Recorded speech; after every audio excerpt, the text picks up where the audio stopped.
Le premier message clair que je voulais ici passer, c'est celui de notre réindustrialisation. Ça a été dit ici, rebâtir notre indépendance, c'est rebâtir notre indépendance industrielle. Elle n'allait pas de soi, parce qu'il se trouve qu'il y a eu, il y a plusieurs années de cela dans notre pays, des tentations de dire l'industrie n'est plus à la mode. Parfois on a même dit on va abandonner l'industrie pour aller vers les services, l'industrie n'est pas l'avenir de nos nations. C'était une erreur funeste, mais au-delà de ça, on a ensuite subi des chocs économiques profonds qui nous ont plus touchés que nos voisins, il faut bien le dire.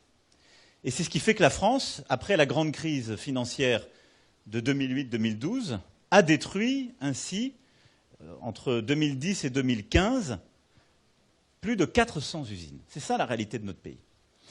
Mais ce n'était pas une fatalité, et donc tous, parce que c'est vraiment l'œuvre de la nation, c'est le travail de la France tout entière, nous avons redémarré, et ces 6 dernières années, nous avons recréé 120 nouveaux sites industriels. Et l'année dernière, alors que la crise était encore là, 53 nouvelles implantations ont été mises en œuvre, et nous avons ouvert 2 fois plus d'usines que nous n'en avons fermées, ce qui n'était pas arrivé depuis des décennies. Et donc, le premier message que je veux faire passer, c'est que nous avons mis fin à cette lente désindustrialisation de la France. On rouvre des industries, on ouvre plus d'usines qu'on enferme dans notre pays, on recrée de l'emploi industriel. Pourquoi ? Parce qu'on a fait les bons choix macroéconomiques. Il faut l'assumer, parce qu'il ne faut pas faire bégayer l'histoire et revenir en arrière. On l'a fait pourquoi ? Parce qu'on a continué de former et d'attirer des talents par une bonne politique éducative, d'enseignement supérieur dans nos industries et une politique fiscale attractive, parce que si les talents, on les matraque plus que de l'autre côté de la frontière, ils vont de l'autre côté de la frontière. Par une politique de fiscalité du capital attractif, parce qu'on ne fait pas d'entreprise sans fiscalité du capital, c'est des talents et c'est du capital investi. Et donc, par les choix faits il y a 5 ans, on a recréé la compétitivité du site industriel français, de la fiscalité de ces entreprises et de ces investisseurs. Et ce n'est pas vrai qu'on peut créer de l'industrie sans faire cela. Et puis, on a massivement investi sur les savoirs, les compétences, l'innovation, la recherche, Madame la ministre, avec une loi de programmation commençant à rattraper les retards qui avaient été accumulés là aussi, et des politiques massives d'innovation industrielle et technologique grâce à nos grands centres et la présence du CEA ici et de tant de ces grands laboratoires et de ces spin-offs en est la démonstration. Je pourrais ainsi scander beaucoup d'autres choses qui ont été faites. Ce qu'on a fait aussi en termes de formation et d'apprentissage a été essentiel, en particulier dans le tissu industriel, pour remettre nos jeunes justement dans ces métiers et nous permettre de développer. Ensuite, on a pris, je dirais, il y a eu un deuxième train de réindustrialisation, ça a été pendant la crise, grâce à France Relance.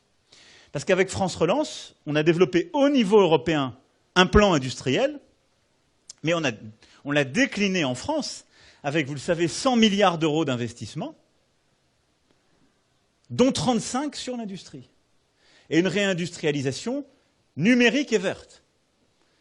Et d'ailleurs, un peu plus d'1 milliard a été déployé sur ce seul département de l'Isère, qui a été, et on le sait qu'il y a des très grandes forces historiques, mais en permettant également de relocaliser des choses qui étaient parties.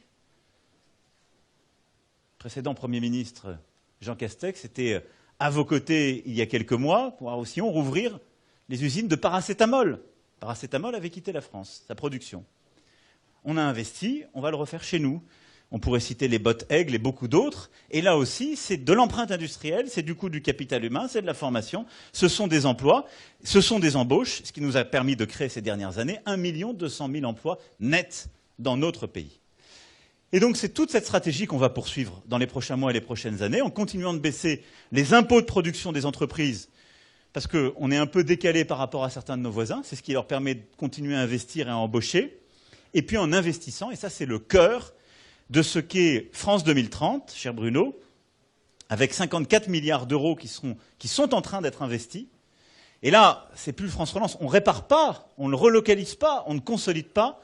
On bâtit des filières en profondeur pour construire nos industries de demain en tenant compte de nos objectifs, c'est-à-dire la neutralité carbone 2050, la digitalisation, et répondre aux défis éducatifs, de santé du pays, etc.